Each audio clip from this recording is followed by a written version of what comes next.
አለሜ ምን እንደሆነች አይታወቅም። በሌሊት በቃ መጓዝ ጀምራለች።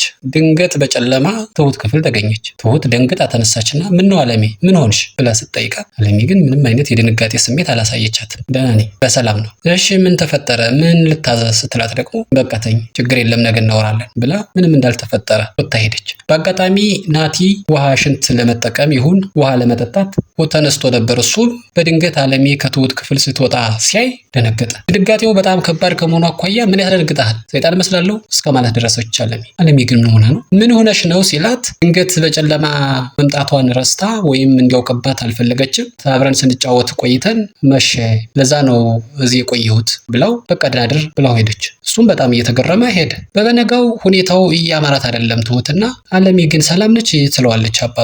አባባ ምን ተፈጠረ ብሎ ይጠይቃታል። ጥሩ አትመስለኝም፣ ማታ በጨለማ መጣ እንደዚህ ተፈጠረ፣ ምን እንደሆነች ራሱ ግራ ገባኝ ስትለው ተረጋጊ ትሁቴ፣ ያው የባለፈው ወርቅ ካንቺ ጋር ይሆናል በሚል ይሆናል ካንቺ ጋር የመጣች፣ ይሄ እኔ ግምት ነው ብሎ አላት። ትሁት በጣም ተገረመች። እንዴ ታዲያ በስነ ስርዓት ጠይቃ መውሰድ ስችል ሰርቃል ትወስደው ነው እንዴ ብላ ተገረመች። በቃ ያው ያለችበት ሁኔታ ታውቂያለሽ አይደለ? ቀለል አድርጊው ባክሽ አትዘኝባት ብሎ ለመናት ወይስ አግባባት? አለሜንም አናገራት። አለሜ ምን ሆነሻል? ምንድነው የተፈጠረው ብሎ ጠይቃት። እሷም በቃ ያለኝ አንድ ነገር እሱ ብቻ ነው፣ ወርቁ እንድትሰጠኝ፣ ስለ ወርቁ ስላላወራችኝ አኩርፊያት ነው አለች። አባባም አይ ጥሩ አላደረግሽም አለሜ፣ ትሁት በጣም ጥሩ ልጅ ነች፣ አሁንም ከቻልሽ ይቅርታ በያት ብሎ አላት። እሷም አባባ ባለው መሰረት እሺ ብላ ይቅርታ ለመጠየቅ ሄደች። ግን ይቅርታ ጠያቂ አትመስልም። ይቅርታ አድርጊልኝ ካለች በኋላ እሺ አደርግልሻለሁ፣ ግን ደህና ነሽ? ምንድነው ችግሩ ብላ ስትላት ምንም ችግር የለም ጥፋት እንዳላጠፋች አክት ስታደርግ ትሁት ተገረመች። ምንድነው እየተፈጠረ ያለ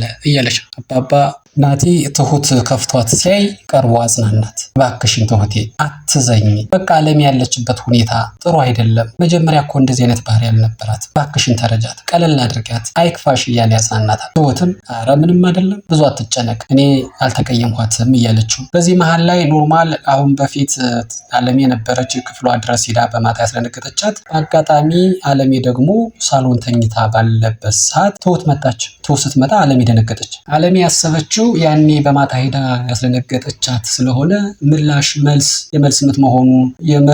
የመልስ ምት መሆኑ ነው ብላ ገምታ በጣም የተበሳጨች ትመስላለች። ትሁት ግን አረጋግታ እባክሽን አለሜ ተረጋጊ፣ ምንድነው የተፈጠረው? ምን ሆነሻል ብላ ጠይቀቻት። አለሜም አልተደበቀቻትም። ይኸውልሽ ትሁቴ አሁን ያለኝ ብቸኛ የምተማመንበት የነበረው ልቤም የተነሳሳበት ያ ወርቅ ነበር። ወርቁን ማግኘት አልቻልኩም። እንዴት ነው ማግኘት የምችለው እያለች ጠይቀቻት። ወርቁን በዚህ ልክ ከጓጓሽበት፣ ወርቁን በዚህ ልክ ልታገኘው ከጓጓሽ በቃ እሱ አቶ ገዜ ሊያገኘው በማይችል ቦታ ነው ያስቀመጥኩት። ስለዚህ ቀስ ብለን እሱ በሌለበት ሄደን እናመጣዋለን ወይም ናቲን እንልከዋለን። ስለዚህ ብዙ አትጨነቂ ብላ ስትላት አለሜን ለመረጋጋት ሞከረች። ቀጥላም ትሁት አባባ የድሮ ሚስቱ መቃብር ካለበት ቦታ ሄደው አፈላልገው አበባ ያስቀምጠው ሊመጡ አስበው ነበርና ይህንን ነገር ደግሞ አለሜ አልወደደችውም። ይህንን ያነሳሳችው ትሁት ናት ብላ ታስባለችና እባክሽን ተይው፣ ምንድነው ከዚህ ዘመን በኋላ እንደገና ለሐዘን ሰውን ማነሳሳት አለቻት። ወይ እሷም ትሁትም ይቅርታ አለሜ፣ ይህንን ነገር ነው ያደረኩት የሚያነሳሳሁት፣ ግን አሁንም አንቺ የምትቀየሚ ከሆንሽ ድጋሚ አላነሳውም እሱ ካላነሳው በስተቀር ብላ ቃል ገብታላት ተሰነባበቱ። ነገር ግን አባባ የድሮ ሚስቱን አጽም ካለበት ቦታ ሄዶ አበባ ማስቀመጡን አልረሳውምና ትሁትን እንሂድ እያላት ነው። በዚህ ጊዜ አለሜ ከፋት። ግን ይህ ነገር አስፈላጊ ነው ብላ ጠየቀች። አባባም አዎ የግድ ነው፣ በቃ ልቤ ማረፍ አለበት ብሎ ወሰነ።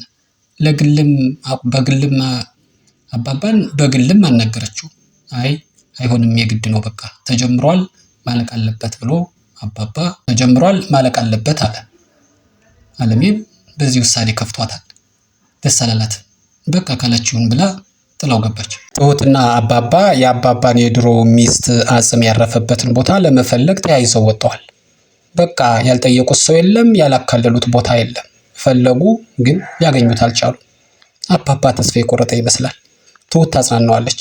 በቃ ሌላ ጊዜ መጠን እንሞክራለን፣ አሁን ትንሽ ፍንጭ አግኝተናል እያለች ታጽናናዋለች፣ ታበረታዋለች። ሆኖም ግን ዛሬ አልተሳካላቸውም። ወደ ቤት ተመለሱ።